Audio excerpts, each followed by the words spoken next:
অষ্টমীর দিন দুপুর 1টা থেকে যা বৃষ্টি শুরু হলো একদম 2টো 2:30 অবধি, মানে কি বলবো, ঝমঝম করে বৃষ্টি শুরু হয়ে গেল।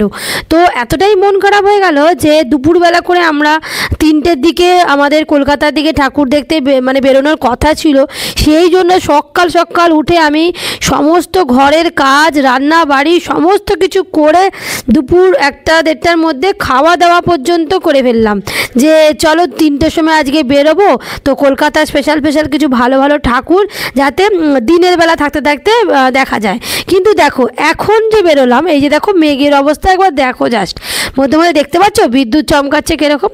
হ্যাঁ, তো এখন হচ্ছে আমরা ফিরছি, মানে আমরা বেরিয়েছি কখন জানো, সে 3টের সময় বেরোবার কথা ছিল। তো আমরা বেরোলাম সেই নড়তে নড়তে, কটায় বেরোলাম, 8টা 8:30 এরকম বেরোলাম। কারণ আমার বর বলল কলকাতায় যখন এই ওয়েদারে আর যাওয়া যাবে না, তাহলে আমরা হাওড়ার দিকে ঠাকুরগুলো দেখবো এদিক ওদিক, আরও যেগুলো মানে অতটা দূরে কলকাতায় রাস্তায় যাব, তারপর যদি প্রচুর ঝমঝমিয়ে বৃষ্টি হয় তো সেক্ষেত্রে তো আর বাইকে খুবই অসুবিধা, তোমরা সবাই জানো। তো যার জন্য কি হলো, লোকাল জায়গায় যাব। ও বাবা, বেরিয়ে যখন বাড়ি থেকে কিছু দূর যাওয়ার পথে আমার বরের পুরো প্ল্যান চেঞ্জ, বললো যে না হাওড়ায় আমরা ঠাকুর দেখবো না, আমরা কলকাতাতেই যাব। তো চলো, সেই যেখানে 2টো 2:30 অবধি বৃষ্টি হলো, আমরা ইজিলি কিন্তু 3টের সময় বা 4টের সময় ইজিলি কলকাতায় আমরা বেরোতে পারতাম। ওয়েদার তখন ঠিকঠাক ছিল, মানে বৃষ্টিটা আর পড়ছিল না। তো যাবে না করলে, যখন করার পর তারপরে কি হলো, বললো কি চলে মানে সন্ধেবেলার দিকে আমরা যখন রেডি হব করছি 6টা থেকে, যে চলো অষ্টমীর দিন বলে কথা, সন্ধে 6টা 8টা বেরিয়ে যাচ্ছে, এখনও আমরা কেউ রেডি হলাম না, তাহলে কখন ঠাকুর দেখতে যাবো? বললো ওই 8টা 8:30টার দিকে, তোমরা রেডি হও না বললো। তো যাই হোক 8টা 8:30টার সময় বেরোলাম। প্রথমেই আমার মনটা খারাপ হয়ে গেল যে সারাটা দিন যে কারণে উদ্যোগ নিয়ে রান্নাবাড়ি করে 1টার মধ্যে সমস্ত দুপুরের কাজ শেষ করে ফেললাম, সেখানে 3টের সময় কলকাতায় যাওয়ার কথা, সেটা তো হলো না। তাহলে ঠিক আছে চলো 4টে 5টা 6টা 7টা এই টাইমে বেরোই, এটাও হলো না।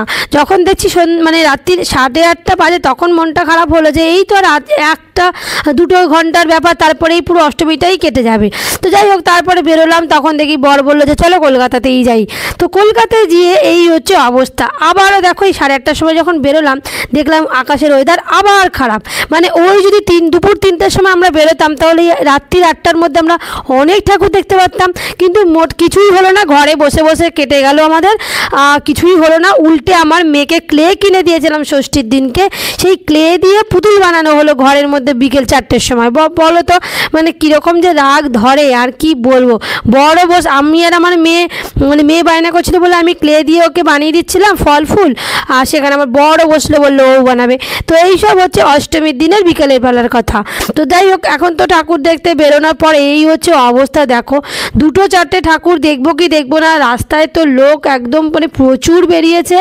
আর এইখানে দেখো এই মেয়েটার ড্রেসটা তোমরা দেখতে পাচ্ছ বাইকের পেছনে, ও এরা বলি বাড়ি ঠাকুর দেখতে এসছে না নিজেদের শরীর দেখাতে এসেছে, আমি কি বলবো আর কি। দেখো কারোর ড্রেস নিয়ে যদিও কিছু বলা উচিত নয়, কিন্তু তবুও এটা একটা মা দুর্গাকে দর্শন করতে এসছে বলে কথা।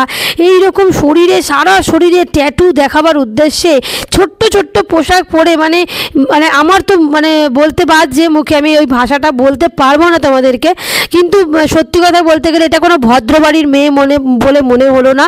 এটা ওইসব যারা খারাপ কাজ করে তাদের সেই সব মেয়ে দেখেই আমার, তো যার জন্য কি হচ্ছে মানে বারবার না চোখটা চলে যাচ্ছে। যখনই আমাদের বাইকের সামনে ওই মেয়েটা আসছে না, তো তখনও আমার মেয়েও উকি মেরে মেরে দেখছে। আমরা মানে একটা দৃষ্টিকটু ব্যাপার লাগে, মানে এরা কিভাবে যে বাড়ির থেকে বেরোয় এই সমস্ত ড্রেস পরে। তো সামনের পোর্শনের ড্রেসটা তো তোমাদেরকে দেখালাম না, জাস্ট পেছনের পোর্শনের মেয়েটাই তোমাদের ড্রেসটা দেখালাম। সামনের পোর্শনটা হলে তোমরাও আমার সাথে একমত হবে। তো যাই হোক এরা দুর্গা ঠাকুর দেখতে এসেছে নাকি দুর্গা ঠাকুরের মণ্ডপে ওদেরকে যাতে সবাই দেখে সেই ব্যবস্থা করেছে, মানে কি বলবো। যাই হোক ছাড়ো সেসব কথা। তো চলো এখন আমরা মোটামুটি মানে খালি বাইকে করে মানে চলেই যাচ্ছি। সব প্যান্ডেলে ভিড় দেখে আমার বর আর দাঁড়ি করাচ্ছে না প্যান্ডেলের সামনে। বৃষ্টি চলে আসছে, মেঘ ডাকছে, 11টা বেজে গেছে, পুরো বৃষ্টি ভাব, যে কোনো মুহূর্তেই বৃষ্টি চলে আসতে পারে। পুরো এখন মেঘ ডাকছে, বিদ্যুৎ চমকাচ্ছে, আর হালকা 1-2 ফোঁটা করে বৃষ্টি সেটা হাতে এসে পড়ছে। 12টা 1 বাজে, 12টা না না 11টা বাজে। পাশ দিয়ে লাইটিং দেখে চলে যাচ্ছি করে করে, যাই হোক 2-3টে ঠাকুর মোটামুটি দেখা হলো। এখন চলে এসেছি এই যে আলিপুর মিউজিয়ামের পাশ দিয়ে। তো এই আলিপুর মিউজিয়ামেও কিন্তু পুজো হয়েছে বোধহয় মনে হচ্ছে, কিন্তু আমি বলেছিলাম যে আলিপুর মিউজিয়াম আমার একদিন দেখার খুব ইচ্ছা আছে, ভেতরে ঠিক কী আছে, কিন্তু সেই ইচ্ছা আর পূরণ তো হলো না। সেকেন্ড ব্রিজ দিয়ে আমরা আবারও যাচ্ছি। তো সেকেন্ড ব্রিজের এই যখন এখান দিয়ে আমরা যাই তো তখন এত সুন্দর যে লুকটা লাগে কি বলবো, মানে ভীষণ একটা বেশ গর্ববোধ হয় যে আমরা এরকম কলকাতায় থাকি বা আমরা কলকাতায় আমরা বাসিন্দা। তো এই যে সেকেন্ড ব্রিজটা কত দূর থেকে দেখা যায়, কি ভালো যে লাগে। আর তার সাথে দেখেছো মেঘের অবস্থা, ঝমঝম করে বৃষ্টি যখন তখন নেমে যাবে। মেঘটা তো ডাকছে, তার সাথে সাথে মানে ঝিরিঝিরি করে বৃষ্টি কিন্তু অলরেডি শুরু হয়ে গেছে। আমরা হেলমেট পরে আছি বলে তাই হেলমেটে মাথাটা বেঁচে আছে, কিন্তু গায়ে বা হাতে পায়ে কিন্তু ঝিরঝির করে বৃষ্টি পড়ছে অলরেডি। আর এই দেখো এখন আমরা যাব আমার বাপের বাড়িতে, একটু যাওয়ার ইচ্ছে আছে, কারণ এই পুজোর কটা দিনে একদমই আর বেরোনোর টাইম পাবো না। কারণ আমরা যেতে পারবো, কারণ বরের যা ডিউটি সে যেতে পারবে না। তো জানি না দশমীতে কী অবস্থা হবে না হবে, তো সেজন্য আমরা আজকে অষ্টমীর দিনকে কলকাতার একটা ভালো দোকান, যেটা তোমরা দেখলে যে আমরা তোমরা এই ভিডিওতে দেখোনি, আর একটা ভিডিওতে রয়েছে, আমরা একটা ভালো দোকানের থেকে মিষ্টি কিনেছিলাম, সীতাভোগ। তো সেই সীতাভোগটা কিন্তু কিনেছিলাম আমার বাপের বাড়িতে দেওয়ার জন্য। তো সেইটাই ফাইনালি নিয়ে যাচ্ছি। এইদিকে এমন বৃষ্টি আরও জোরে শুরু হচ্ছে, তো আমি তো প্ল্যান চেঞ্জই করে দিচ্ছিলাম, বললাম যে ছেড়ে দাও, আজকে আমরা আমাদের বাড়ি চলে যাই, বাপের বাড়ি অন্য দিন যাব, তখন গিয়ে সেই সীতাভোগটা দেবো, মানে কাল পরশুর মধ্যে, মানে পরের দিনকেই হতে পারে।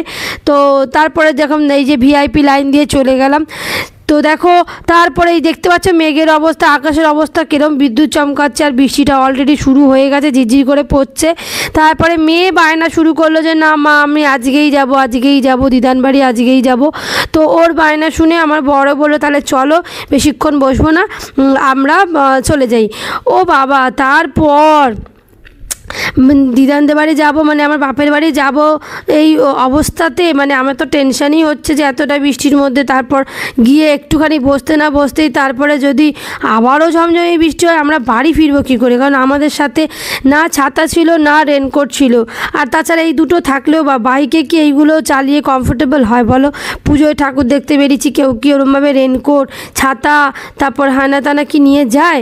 তো যাই হোক আমরাও নিয়ে যাইনি। তো এখন দেখো চারিদিকে কিন্তু এরকম সুন্দর লাইটিং, লোকে কিন্তু এখনও ঘুরছে, যারা দুপুরবেলা বেরিয়েছে তারা কিন্তু এরকমভাবেই ঘুরছে সুন্দরভাবে। আর যখন বৃষ্টি হচ্ছে কোথাও একটা শেডের তলায় দাঁড়িয়ে গেছে।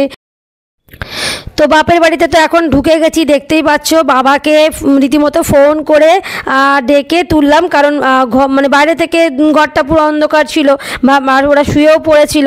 তো বাবা খুলছিল না দেখে বাবাকে ফোন করলাম, বললাম এই যে বাবা আমরা এত রাতে এসেছি। তো বাবা আর মা তো পুরো অবাক যে হঠাৎ করে আমরা হাজির 12টার সময় এসে। তো যাই হোক তারপর একটুখানি গল্পগুজব করে তারপরে এখানে গল্প করে তারপরে আমরা কিন্তু মানে আমাদের নিজেদের ঘরে গিয়ে আমরা কিন্তু ডিনারটা সারলাম, কারণ অত রাতে গেছি আর আমরা বলে কেউ যাইনি যে মাকে আমরা গিয়ে খাবো। কারণ আমি সত্যি কথা বলতে আমি রান্না করেই গেছিলাম, দুপুরবেলায় আমি তাড়াতাড়ি করে দুবেলা রান্না করেই গেছিলাম, যে রাত্রে কি সিচুয়েশন হয় মানে বেরোনো হয় কি হয় না, তো আমি রাতে রান্না করে গেছিলাম। তো আমি বাড়ির জন্য রাতে রান্না করেছিলাম চিলি পনির আর ফ্রাইড রাইস করেছিলাম। তো পুরো ভেজ, যেহেতু অষ্টমী তো ভেজ আইটেমই করেছিলাম রাত্রে রান্না। তো ওইটাই আমরা বাড়িতে গিয়ে খাবো বলে মাকে সেটাই বললাম যে মা আমরা বাড়িতে গিয়েই খাবো, তুমি আর আমাদের খাওয়ার চিন্তা করো না।